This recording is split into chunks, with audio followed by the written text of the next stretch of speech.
नमस्कार साथियों, मैं राजेश सोनी हल्का में। साथियों, हमारे देश के युवा शादी ही नहीं करना चाहते। ये 2019 का आंकड़ा है कि लगभग 23% युवा हमारे शादी नहीं करना चाहते, जबकि यह 2011 के अंदर 17.2% था। मतलब शादी के नाम से डरने लग गए यार कि नहीं यार, शादी नहीं करते। क्यों नहीं करना चाहते वो लोग? क्या वजह है कि वो शादी नहीं करना चाहते? उनको बंधन में बंध के रहना मंजूर नहीं। उनको फ्रीडम चाहिए, आजादी चाहिए। उनको चाहते हैं कि कोई भी इंटरफेयर ना करे।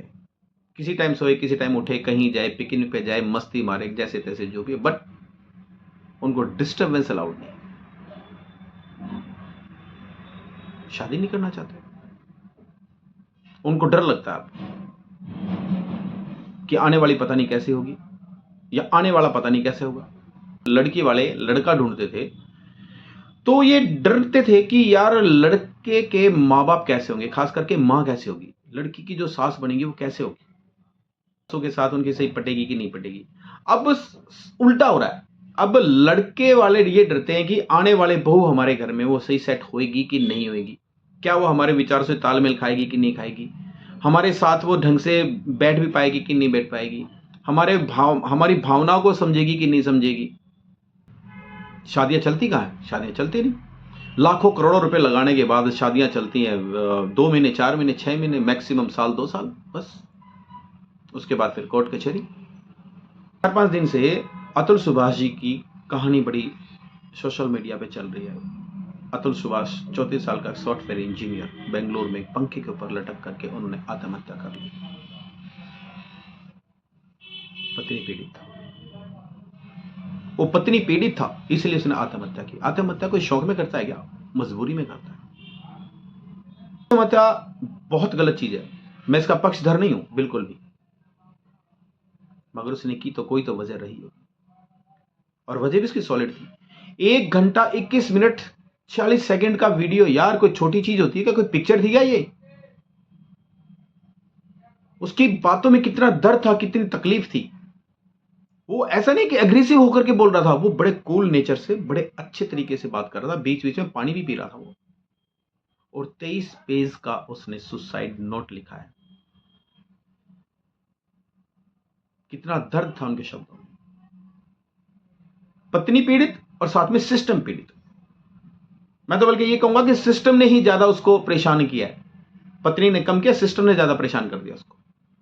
इस वजह से उसको आत्महत्या करनी पड़ी। अब युवा डरते हैं शादी करने से, और बिल्कुल डरते हैं, और डरना भी चाहिए, क्योंकि क्या पता पार्टनर कैसा मिलेगा, उसके साथ पटेगी कि नहीं पटेगी। एक तरफ तो हम ये कह रहे हैं कि हम बड़े मॉडर्न होते जा रहे हैं। अरे मॉडर्न इस तरह से मॉडर्न होते हैं? अगर यही मॉडर्न वाली बात है तो मैं तो कहूंगा कि पहले जो धोती कुर्ता पहन करके जो लोग अपनी सारी जिंदगी अपने पार्टनर के साथ बहुत अच्छे से बिता देते थे, वो ज्यादा अच्छा था। ये कैसा मॉडर्न पना भाई? तुम एक पार्टनर के साथ अपना साल 2 साल भी ढंग से नहीं टिक के बैठ सकते, तो फिर किस चीज का मॉडर्न पना है? जब एक लड़की की शादी करके चली जाती थी तो उसको यह कहा जाता था कि बेटी लड़ झगड़ के मत आना, घर पे ही रहना, तुम्हारे घर की समस्या तुमसे सुलटी जाएगी। मगर आज सबसे बड़ी समस्या क्या होती है? लड़की की शादी होकर अपने ससुराल पहुंच जाती है, क्योंकि 5 मिनट बाद ही फोन आ जाता है, हाँ बेटी पहुंच गई तू, क्या सब्जी बनाई बेटा, पानी गर्म पिया ठंडा पिया, तू गर्म से ना रही है ठंडे से ना रही है, तेरी सास क्या कर रही है, तेरी ननद क्या कर रही है, अरे तेरे को क्या मतलब चाहिए, कुछ भी कर रही हो। हर 5 मिनट में फोन की घंटी घनघना उठती है यार, उसको काम करने देते ही नहीं तुम लोग यार। ये लड़की वाले इतने परेशान कर देते हैं। और ये चीजें क्या फिर लड़की की जो सासू होती है उसको बर्दाश्त होगी? और लड़की भी छोटी छोटी बात अपनी मां से पूछेगी। क्यों भाई, क्यों पूछेगी? वो अपनी सासू से पूछना। अरे उसकी सासू मां है, देवरानी है, जेठानी है, उनसे बात करो। छोटी छोटी चीजें अपने मायके से पूछेगी। अगर मायके से ही पूछना था तो फिर वहीं रहती ना, यहां पे आने की क्या जरूरत थी? यहां से कहानी शुरू होती है। और अगर लड़की की मां ये कहते कि ना बेटा ये बात तो अपनी सासू मां से ही पूछ, वो ज्यादा अच्छे से बताएगी, और मुझसे मत पूछा करिए छोटी छोटी बातें, तो घर बस जाएगा। समस्या है लड़की के मां बाप की भी। लड़की के मां बाप भी लड़की का घर बर्बाद करने में अहम रोल प्ले करते हैं। ध्यान रखना इस बात का। घर के जब सामाजिक रिश्तों को तोड़ करके कोर्ट कचहरी में चले जाते हैं, चाहे उस लड़की को जो घर में बहू बनकर के आई कितने ही प्यार से रखा जाए, किसी कारण से अगर उनकी नहीं बनती हो तो ये मान के चलना कि कोर्ट कचहरी में घुसने के बाद वकील भी अपना एक नंबर का रोल प्ले करते हैं। भाई एक नंबर का बहुत बढ़िया रोल प्ले करेंगे, ऐसे ऐसे इल्जामात लगवा देंगे, जान से मारने की कोशिश की जी, सिलेंडर खुला छोड़ दिया, कुएं पे गए थे जी पानी लेने के लिए, वहां पे रस्सी ढीली छोड़ दी ताकि वो कुएं में गिर जाए। मेरे साथ अप्राकृतिक यौन संबंध बनाया जी, मेरी पिटाई करते थे जी बेल्टों के साथ, और ये पता नहीं क्या क्या एलिगेशंस उसके ऊपर लगाए जाएंगे लड़के वाले पे, और मुकदमा दर्ज हो जाएगा दहेज का मुकदमा। एक तरह से साला ऐसा होता कि रामबाण हो गया तो लड़की वालों के लिए, जिसका नाम लिखा गया, जिसका भी, लड़की की माँ, लड़के का पापा, लड़की की बहन, लड़की का जीजा, लड़के का चाचा, ताऊ, फूफा, मतलब रिश्तेदार को पता नहीं होंगे घर में चल गया रहा, और उन सब का नाम मुकदमे में दर्ज। जमानत होगी तो ठीक, नहीं तो जेल यात्रा। ये कहानी है। और उसके साथ साथ फिर 125 का मुकदमा मेंटेनेंस का, मतलब लड़के वालों को पीस दो ऐसा सिस्टम बना रखा है कानून ने जबरदस्त तरीके से, चाहे उस लड़की को हथेली पे रखते हो घर वाले, मगर ना, वकील अपना रोल प्ले करवा देता अच्छे से, और वो लड़की भी वही तोते की तरह वही बोल देगी जो उसको पढ़ाया जाता है, ये ना देखते हुए कि कल को अगर हमें उसी घर में दोबारा जाना पड़ जाए तो क्या हमारी आंखें मिल पाएंगी। वो सोचते नहीं इस बात को लेकर के। रही सी कसर हमारी जुडिशरी, यही पता नहीं क्या कर देते हैं, सालों साल केस चलते हैं, वर्क सस्पेंड हो जाता है, कभी एक्स पार्टी नहीं आती लड़की वाले, कभी जज साहब छुट्टी पे हो जाते हैं। मतलब ये होता है कि मान के चलना कि इतना लंबा मुकदमा खिंच जाता है, और फिर तारीख पे तारीख पे तारीख पे तारीख ऐसी चल जाएगी कि अगला ना 3 में ना 13।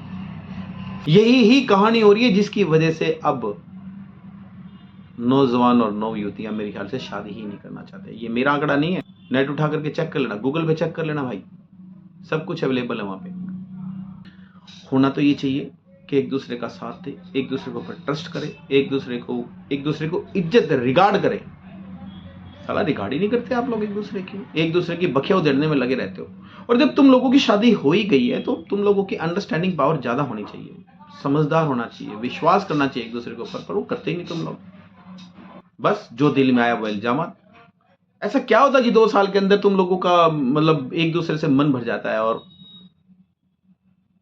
छोड़ देते हैं। बहुत गलत चीज है। ये समस्या शहरों में ज्यादा है, गांव में फिर भी कम है। ये ज्यादा पढ़े लिखे होने का मतलब ये नहीं होता कि आप लोग इतने हाई सोसाइटी में आ गए कि ठीक है अगले की भावनाओं की कदर ही नहीं करेंगे। आप ज्यादा समझदार होना भी रिश्तों को खराब करना होता है, समझिए इस बात को।